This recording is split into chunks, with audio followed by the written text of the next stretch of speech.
لیں کہ جو بندہ ایک مرتبہ نبی کریم پہ درود بھیجتا ہے نا، اللہ اس کے اوپر 10 مرتبہ درود بھیجتے ہیں اللہ. اور صرف اس کے اوپر بس نہیں ہے، بندہ درود پڑھتا رہتا ہے. نبی کریم نے کہا جس وقت تک وہ درود پڑھتا رہتا ہے فرشتے اس کے اوپر درود پڑھتے رہتے ہیں. کیا چاہیے؟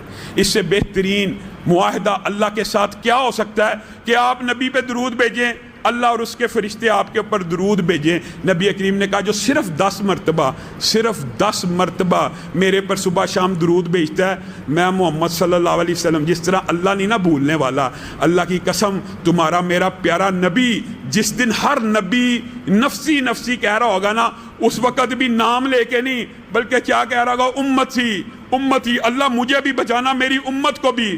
اس وقت بھی نبی کریم اس بندے کو نہیں بھولیں گے. صحیح حدیث کے الفاظ ہیں جو صبح 10 مرتبہ درود بھیجے، شام کو بھیجے، نبی کریم کل قیامت کے دن اس کا نام لے کے اللہ کی بارگاہ میں سفارش